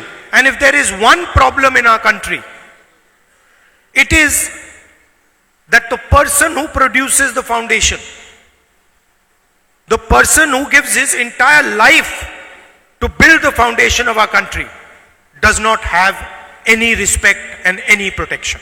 ഖേദകരമെന്ന് പറയട്ടെ, ഈ അടിത്തറ ശക്തമാക്കുന്ന, ഈ അടിത്തറയെ കരുത്തുറ്റതാക്കുന്നതിന് വേണ്ടി ഒരു മനുഷ്യ ജീവിതം മുഴുവൻ ഒഴിഞ്ഞു വെക്കുന്ന ആളുകൾ അവരർഹിക്കുന്ന, അവർക്ക് ആദരവ് ഈ ഭരണകൂടം നൽകുന്നില്ല എന്നുള്ളത് ഏറ്റവും വേദനാജനകമാണ് എന്ന് പറയാതിരിക്കാൻ കഴിയില്ല. We eat food every day, but we never remember how that food came to our table. Who put that food on our table? We never remember that. 3 നേരം വയറ് നിറച്ച് ഭക്ഷണം കഴിക്കുന്ന നമ്മൾ നമ്മുടെ മേശപ്പുറത്തേക്ക് ആ ഭക്ഷണം എത്തിച്ചു തരുന്ന കർഷകരെ കുറിച്ച് ആലോചിക്കാറേയില്ല എന്നുള്ളതാണ് വസ്തുത. So India can only be successful if our foundation, our farmer, is respected and protected. India വിജയകരമായ ഒരു രാജ്യമാവണമെങ്കിൽ, വികസിതമായ ഒരു രാജ്യമാകണമെങ്കിൽ അതിൽ ഏറ്റവും പ്രധാനപ്പെട്ട വഴി എന്ന് പറയുന്നത് നാടിന്റെ അടിത്തറയായ കർഷകർ അർഹിക്കുന്ന ആദരവ് അവർക്ക് നൽകുക എന്നുള്ളതാണ്. Now if we are sitting here and suddenly somebody came with a JCB and started digging the foundation of this building, everybody would stop him and say, "You've gone crazy." ഇപ്പോ ഈ കെട്ടിടത്തിൽ നമ്മൾ ഇരിക്കുമ്പോ ആരെങ്കിലും ഒരാൾ ഒരു JCBയുമായി കെട്ടിടത്തിലേക്ക് കടന്നു വന്ന് ഇതിന്റെ തറയെ തകർക്കാൻ ശ്രമിക്കുമ്പോ നമ്മളെല്ലാവരും ഒരുമിച്ച് പറയും, അരുത്, അത് ആ കെട്ടിടത്തിന്റെ നിലനിൽപ്പാണെന്ന്. Everybody would say to him, "Listen, don't use this JCB because the whole building will collapse." അത് ചെയ്യരുത്, ചെയ്താൽ ഈ കെട്ടിടം മുഴുവൻ ഇടിഞ്ഞു പൊളിഞ്ഞു വീഴുമെന്ന് ഇവിടെ സ്വരത്തിൽ അത് ചെയ്യാൻ വരുന്നവരോട് പറയും. And yet the Prime Minister of India has signed a deal with President Trump that is like taking a JCB and digging the foundation of our country. India രാജ്യത്തിന്റെ കർഷകരുടെ നിലനിൽപ്പിന്റെ അടിത്തറയെ തകർക്കുന്ന ഒരു ഒപ്പാണ്, ഒരു ഡീലാണ് അമേരിക്കൻ പ്രസിഡന്റുമായി ഇന്ത്യയുടെ പ്രധാനമന്ത്രി ഉണ്ടാക്കിയിരിക്കുന്നത് എന്ന് എനിക്ക് പറയാതിരിക്കാൻ കഴിയില്ല. And nobody is saying anything. No media is saying anything. And media is not saying anything. പക്ഷേ ഈ യാഥാർത്ഥ്യങ്ങളെ വെളിച്ചത്ത് കൊണ്ടുവരാൻ, അതിനെ സംബന്ധിച്ച് ഒരു വാചകം പറയാൻ ഈ രാജ്യത്തെ മാധ്യമങ്ങൾ തയ്യാറാവുന്നില്ല. Indian farmers have small farms and low level of mechanization. Indian കർഷകർ അവർ ചെറുകിടക്കാരാണ്, ചെറിയ കൃഷിയിടങ്ങളുമായി ജീവിതത്തിൽ മുന്നോട്ട് പോകാൻ ശ്രമിക്കുന്നവരാണ്. American farmers have massive farms and high level of mechanization. അമേരിക്കയുടെ കർഷകർ അങ്ങനെയല്ല, അവർക്ക് വലിയ വലിയ വൻകിട കർഷകരാണ്. അവർക്ക് അവരുടെ കർഷകർ അവരുടെ കാർഷിക മേഖല അവർക്ക് ഉൽപ്പന്നങ്ങൾ വഴി അവരുടെ കൃഷിയെ കൊണ്ടു നടക്കുന്നവരാണ്. It is a criminal act to allow access to the Indian agricultural market for American farmers. യന്ത്രങ്ങൾ ഉപയോഗിച്ച് വൻകിട കൃഷി ചെയ്യുന്ന ആളുകളെ ഈ ഇന്ത്യയുടെ പാവപ്പെട്ട കർഷകന്റെ ഉൽപ്പന്നങ്ങൾ വിറ്റഴിക്കപ്പെടുന്ന ഇന്ത്യയുടെ കാർഷിക മേഖലയിലേക്ക് വാതിലുകൾ തുറന്നു കൊടുക്കുകയാണ് ശ്രീ നരേന്ദ്രമോദി ചെയ്തത് എന്ന് പറയാതിരിക്കാൻ കഴിയില്ല. And I can tell you with confidence that no Indian Prime Minister would do this. ഞാൻ ആത്മവിശ്വാസത്തോടു കൂടി തന്നെ പറയുന്നു, മറ്റൊരു ഇന്ത്യൻ പ്രധാനമന്ത്രിയും ഇങ്ങനെ ഒരു അപകടം ഈ രാജ്യത്തിനോട് ചെയ്യില്ല എന്ന് പറയാൻ ഞാൻ ആഗ്രഹിക്കുന്നു. Allowing American farmers to sell soya bean, corn, fruits in India, no Prime Minister would allow this. അമേരിക്കയിൽ നിന്നുള്ള സോയാബീൻ ഉൾപ്പെടെയുള്ള പച്ചക്കറികൾ ഉൾപ്പെടെയുള്ള പഴവർഗ്ഗങ്ങൾ ഉൾപ്പെടെയുള്ള കാര്യങ്ങൾ ഇന്ത്യ രാജ്യത്ത് വിറ്റഴിക്കാൻ അവർക്ക് തുറന്ന അവസരം നൽകാൻ ഒരു ഇന്ത്യൻ പ്രധാനമന്ത്രിയും തയ്യാറാകുമായിരുന്നില്ല. Because it is going to destroy the foundation that we have built so carefully. കാരണം അത് ഇന്ത്യയുടെ കർഷകന്റെ നിലനിൽപ്പിന്റെ അടിത്തറ തന്നെ തകർക്കുന്ന ഒന്നായി മാറും. The whole green revolution, the white revolution, these happened because we believed that we needed a foundation built in agriculture. India രാജ്യം നേടിയെടുത്ത കാർഷിക രംഗത്തെ നേട്ടങ്ങൾ, ഹരിത വിപ്ലവം ഉൾപ്പെടെയുള്ള നേട്ടങ്ങൾ, അതുപോലെ തന്നെ ക്ഷീര കർഷക മേഖലയിൽ ഉണ്ടാക്കിയ വിപ്ലവങ്ങൾ, ആ വിപ്ലവങ്ങളെല്ലാം തകർക്കപ്പെടാൻ കാരണമാകുന്ന നയങ്ങളാണ് ഈ ഭരണകൂടം നടപ്പിലാക്കിക്കൊണ്ടിരിക്കുന്നത്. For 4 months, the US-India deal was stuck, was not moving. 4 മാസത്തോളം ഇന്ത്യ അമേരിക്ക ഡീൽ അത് ഈ പറയുന്ന ട്രംപിന്റെ ഇടപെടൽ മൂലം അത് തടസ്സപ്പെട്ടു നിൽക്കുകയാണ്. And I kept checking why it was stuck. അതെന്താണ് കാരണം എന്നുള്ളത് ഞാൻ അന്വേഷിച്ചുകൊണ്ടേയിരുന്നു. I was curious. എനിക്ക് ആകാംക്ഷ ഉണ്ടായിരുന്നു. And the answer I kept getting is that it is stuck because of agriculture.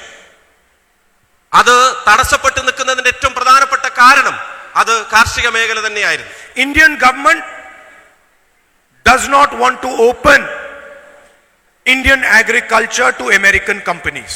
ആ തടസ്സപ്പെട്ടു നിൽക്കുന്ന സമയത്ത് ഞാൻ മനസ്സിലാക്കിയിരുന്നു, ഒരുപക്ഷെ ഇന്ത്യൻ സർക്കാരിന് ഇന്ത്യയുടെ പാവപ്പെട്ട കർഷകന്റെ ഈ ഉൽപ്പന്നങ്ങൾ വരുന്ന കാർഷിക മേഖല അത് അമേരിക്കയുടെ ഭീമന്മാർക്ക് മുമ്പിൽ തുറന്നു കൊടുക്കണമെന്ന ആഗ്രഹം ഗവൺമെന്റിന് അന്ന് ഉണ്ടായിരുന്നില്ല എന്ന് ഞാൻ ആലോചിച്ചിരുന്നു.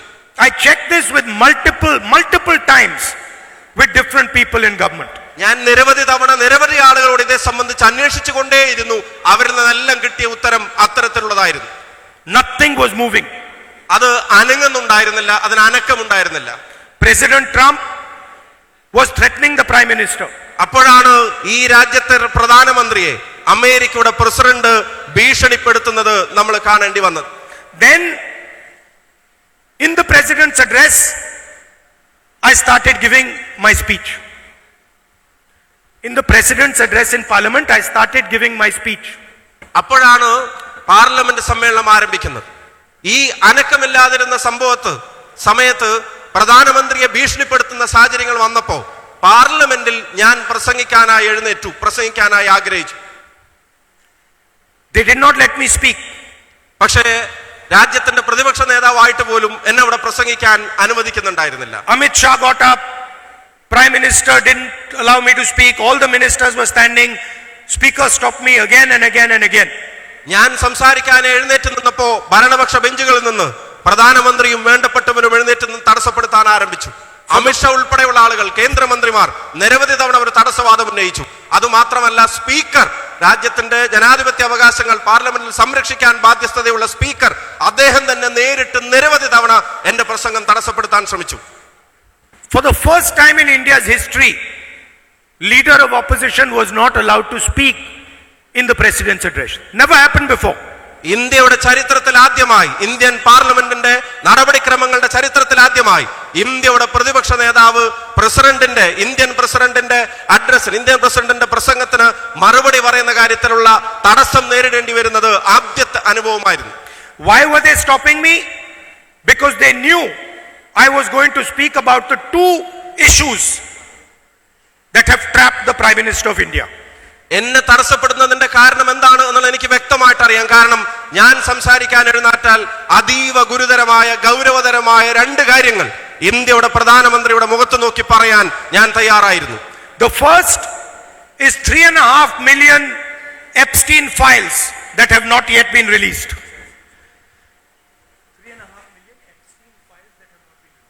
ഏറ്റവും പ്രധാനപ്പെട്ടത് എപ്സ്റ്റീൻ ഫയലുകളുടെ പട്ടികയിൽ 3.5 മില്യൺ ഫയലുകൾ ഇനിയും വെളിച്ചത്ത് വരാനുണ്ടായിരുന്നു എന്നുള്ളതാണ് ഒരു ഗുരുതരമായ സാഹചര്യം.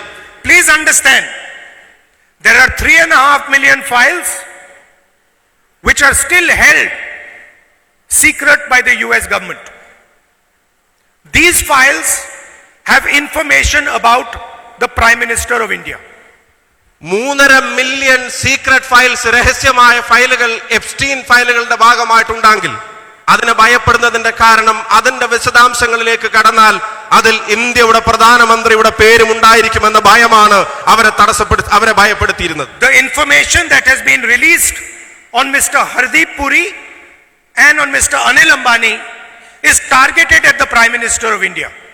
ഹർദീപ് പുരി എന്ന കേന്ദ്രമന്ത്രിയെ സംബന്ധിച്ചും അനിൽ അംബാനി എന്ന ഈ ഭരണകൂടത്തിന്റെ ഇഷ്ടപ്പെട്ട തോഴനായ വ്യവസായിയെ സംബന്ധിച്ചുമുള്ള വിവരങ്ങൾ അത് അതിന്റെ ആരംഭം മാത്രമായിരുന്നു. ആ വിവരങ്ങളുടെ വഴി അത് നേരെ ചെന്നെത്തുമായിരുന്നത് ഇന്ത്യയുടെ പ്രധാനമന്ത്രിയിലേക്കായിരുന്നു. And the second weapon held to the head of India's Prime Minister is the Adani case in America. രണ്ടാമത്തെ സമ്മർദ്ദം അത് ഇന്ത്യയുടെ പ്രധാനമന്ത്രി അനുഭവിച്ചതും അത് തുറന്നു പറയുമെന്ന് ഭയപ്പെട്ടതും ഈ പറയുന്ന അദാനി എന്ന് പറയുന്ന ഇന്ത്യയിലെ കോർപ്പറേറ്റ് ഭീകരൻ, ആ കോർപ്പറേറ്റിന്റെ താല്പര്യങ്ങളെ സംബന്ധിച്ചുള്ള ചില കേസുകൾ അമേരിക്കയിൽ സജീവമായി നിലനിൽക്കുകയായിരുന്നു. അതും ഇവരെ ഭയപ്പെടുത്തുന്ന ഘടകമായിരുന്നു. Adani is not a normal company. Adani എന്ന് പറയുന്നത് കേവലം വ്യവസായ മേഖലയിലെ ഒരു പ്രസ്ഥാനം മാത്രമല്ല. Adani is the financial infrastructure of the BJP and the Prime Minister of India. Bharatiya Janata പാർട്ടിയുടെയും ഇന്ത്യയുടെ പ്രധാനമന്ത്രിയുടെയും സാമ്പത്തിക സൗകര്യങ്ങളുടെ അടിത്തറയുടെ പേരാണ് ഗൗതം അദാനി എന്ന് പറയാൻ ഞാൻ ആഗ്രഹിക്കുന്നു. And the United States has put a case on Mr. Adani. Mr. Adani cannot leave the country today. ഇന്ത്യയുടെ ഈ വ്യവസായ പ്രമുഖനെതിരെ അമേരിക്കയിൽ വളരെ ഗുരുതരമായ ഒരു കേസ് നിലനിൽക്കുകയാണ്. അദ്ദേഹത്തിന് രാജ്യം വിടാൻ പോലും കഴിയാത്ത തരത്തിലുള്ള അതീവ ഗുരുതരമായ case. And the threat to the Prime Minister is very clear, that if you do not do what we want, we will release to everybody your entire financial architecture of you and the BJP. ഇന്ത്യയുടെ പ്രധാനമന്ത്രി നേരിടേണ്ടി വരുന്ന ഏറ്റവും പ്രധാനപ്പെട്ട ഭീഷണി, നിങ്ങൾക്ക് ഇഷ്ടമുള്ളതുപോലെ നിങ്ങൾ പെരുമാറാൻ തീരുമാനിച്ചാൽ ഞാൻ നേരത്തെ സൂചിപ്പിച്ച രഹസ്യ വിവരങ്ങൾ ഓരോന്നും അത് ഞങ്ങൾ പുറത്തുവിടുമെന്നുള്ള ഭീഷണിയാണ് ഇന്ത്യയുടെ പ്രധാനമന്ത്രിയുടെ മേലെ സമ്മർദ്ദമായി വന്നത്. These two reasons are the cause for the Prime Minister to take a JCB and start destroying India's foundation. ആ രണ്ട് കാരണങ്ങൾ കൊണ്ട് തന്നെയാണ് കർഷകരെന്ന് ഞാൻ നേരത്തെ സൂചിപ്പിച്ച ഇന്ത്യയുടെ അടിത്തറക്ക് നേരെ JCBയുമായി വന്ന് അമേരിക്കയ്ക്ക് വേണ്ടി അതിനെ തകർക്കാനുള്ള നയങ്ങൾ ഈ കരാറിൽ ഉൾപ്പെടുത്താൻ ഇന്ത്യയുടെ പ്രധാനമന്ത്രി നിർബന്ധിതനായത്. Indian farmers are being sacrificed so that the Prime Minister can protect himself and can protect the foundation, the financial foundation of the BJP. സ്വയ സംരക്ഷണത്തിന് വേണ്ടിയും തന്റെയും പാർട്ടിയുടെയും സാമ്പത്തിക അടിത്തറക്ക് വേണ്ടിയും ഇന്ത്യയുടെ പ്രിയപ്പെട്ട പാവപ്പെട്ട കർഷകരെയാണ് ഈ ഭരണകൂടം ബലി കൊടുത്തിരിക്കുന്നത്, കുരുതി കൊടുത്തിരിക്കുന്നത് എന്ന് പറയാതിരിക്കാൻ കഴിയില്ല. And we are not going to allow the farmers of India and Kerala to be sacrificed by the Prime Minister of India. പക്ഷെ ഒരു കാര്യം ഞാൻ പറയാൻ ആഗ്രഹിക്കുന്നു, അത് അനുവദിക്കാൻ നമ്മൾ ഒരുക്കമല്ല. ഇന്ത്യയുടെ കർഷകനെ കുരുതി കൊടുക്കാൻ ഒരു കാരണവശാലും നമ്മൾ അനുവദിക്കില്ല എന്ന് പറയാൻ ഞാൻ ആഗ്രഹിക്കുന്നു. As far as Kerala is concerned, we are having a process of building our manifesto. I would encourage all of you to be part of that discussion and tell the people who are building the manifesto to include the points that you have raised. കേരളത്തെ സംബന്ധിച്ചിടത്തോളം ഒരു കാര്യം പറയാൻ ആഗ്രഹിക്കുന്നു. ഈ ജനങ്ങളുടെ പ്രയാസങ്ങളെ ഉൾക്കൊള്ളുന്ന പരിഹാര മാർഗങ്ങൾ നിർദ്ദേശിക്കുന്ന ഒരു പ്രകടന പത്രികയുടെ നടപടിക്രമങ്ങൾ ഞങ്ങൾ ആരംഭിച്ചിട്ടുണ്ട്. ഇവിടെ പരാതികൾ പറയാൻ വന്ന, നിർദ്ദേശങ്ങൾ പറയാൻ വന്ന നിങ്ങളുടെ ഓരോരുത്തരുടെയും നിർദ്ദേശങ്ങൾ അത് പ്രകടന പത്രികയിൽ ഉൾക്കൊള്ളിക്കാനും അതിനുശേഷം ജനങ്ങളെടുക്കുന്ന തീരുമാനപ്രകാരം വരുന്ന ഭരണ സംവിധാനത്തോട് അത് നടപ്പിലാക്കാൻ പറയാനും ഞാൻ നിങ്ങളുടെ കൂടെ ഉണ്ടായിരിക്കും എന്ന് സൂചിപ്പിക്കാൻ ആഗ്രഹിക്കുന്നു. And I think the next government in Kerala, the UDF government, should keep in mind that Kerala's foundation is Kerala's farmers and Kerala's laborers. ഒരു കാര്യം കൂടെ പറയാൻ ആഗ്രഹിക്കുന്നു. അടുത്തത് ജനത ഐക്യ ജനാധിപത്യ മുന്നണിയുടെ ഗവൺമെന്റിനെയാണ് അധികാരം ഏൽപ്പിക്കുന്നതെങ്കിൽ ആ ഗവൺമെന്റിനോട് ഇപ്പോഴേ ഞാൻ പറയാൻ ആഗ്രഹിക്കുന്നു, കേരളത്തിന്റെ അടിത്തറയും ഈ പാവപ്പെട്ട കർഷകർ തന്നെയാണ് എന്നുള്ള ഓർമ്മ ആ ഭരണകാലം മുഴുവൻ നിങ്ങൾക്കുണ്ടായിരിക്കണമെന്ന്. And instead of Kerala's farmers coming to the government with problems, Kerala's government should go to the farmers as a service provider. Instead of Kerala's farmers coming to the government with their problems, Kerala's government should go, next government should go to the farmers as a service provider. പരാതികളുടെ പരിവേദനങ്ങളുടെ പ്രയാസങ്ങളുടെ കെട്ടുമായി സർക്കാർ ഓഫീസുകൾ കയറിയിറങ്ങേണ്ട അവസ്ഥ കർഷകർക്കുണ്ടാവാൻ പാടില്ല.